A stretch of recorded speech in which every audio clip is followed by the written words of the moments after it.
every well built house started with a definite plan in the form of blue. ಒಬ್ರು ಶ್ರೇಷ್ಠ ವ್ಯಕ್ತಿ ಹೇಳ್ತಾರೆ, ಜಗತ್ತಿನ ಎಲ್ಲಾ ಶ್ರೇಷ್ಠ ಕೆಲಸಗಳು ಎರಡು ಸರಿ ಆಗ್ತಾವಂತ. ಫಸ್ಟು ಇಲ್ಲಿ ಕೆಲಸ ಆಗ್ತೈತಂತ ವಿಚಾರ ಮಾಡ್ತೀವಿ, ಅದು ಪ್ಲಾನ್ ಮಾಡ್ಕೋತೀವಿ, ಆಮೇಲೆ ಎಕ್ಸಿಕ್ಯೂಟ್ ಆಗ್ತೈತಂತ. ಹಂಗೆ ಯಾವುದೇ ನಾವು ಕೆಲಸಗಳನ್ನು ಮಾಡಬೇಕು, ಶ್ರೇಷ್ಠ ಕೆಲಸಗಳನ್ನು ಮಾಡ್ಬೇಕಂದ್ರೆ ಮೊದಲು ನಮಗೊಂದು ಬ್ಲೂ ಪ್ರಿಂಟ್ ಇರಬೇಕು, ಪ್ಲಾನ್ ಇರಬೇಕು, ರೋಡ್ ಮ್ಯಾಪ್ ಇರಬೇಕು. ನಾವು ಕೂಡ ಸಕ್ಸಸ್ ಆಗ್ಬೇಕಂದ್ರೆ ಯಾವ ದಾರಿ ಹೋಗ್ಬೇಕು, ಆ ದಾರಿ ಒಳಗೆ ಏನೇನು ಅಡೆತಡೆಗಳು ಬರ್ತವೆ, ಆ ಅಡೆತಡೆಗಳನ್ನು ನೀಗ್ಸಕ್ಕೆ ನಮ್ಮ ಕಡೆ ಯಾವ್ಯಾವ ಸ್ಕಿಲ್ ಇರಬೇಕು. ಇನ್ನು 10 ವರ್ಷಕ್ಕೆ ಸರ್ ದುನಿಯಾ ಎಷ್ಟು ಬದಲಾಗ್ತದೆ, ಆ ಬದಲಾದಂಥ ದುನಿಯಾದೊಳಗಡೆ ನಾವು ಕಾಂಪೀಟ್ ಮಾಡ್ಬೇಕಂದ್ರೆ ನಮ್ಮ ಕಡೆ ಏನೇನು ಸ್ಕಿಲ್ ಇರಬೇಕು, ಇದನ್ನೆಲ್ಲ ಒಂದು ರೋಡ್ ಮ್ಯಾಪ್ ಇರಬೇಕು ಸರ್. ರೋಡ್ ಮ್ಯಾಪ್ ಇಲ್ಲದೆ ಇರುವಂಥ ವ್ಯಕ್ತಿ ಸಕ್ಸಸ್ ಆಗೋದಿಲ್ಲ.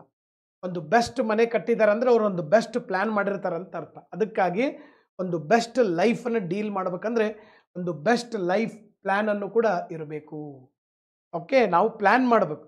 ಓಕೆ, ಪ್ಲ್ಯಾನ್ ಮಾಡಿದಾಗ ಮನುಷ್ಯ ಸಕ್ಸಸ್ ರೇಟ್ ಹೆಚ್ಚಾಗ್ತದೆ, ಫೇಲ್ಯೂರ್ ರೇಟ್ ಕಡಿಮೆ ಆಗ್ತದೆ.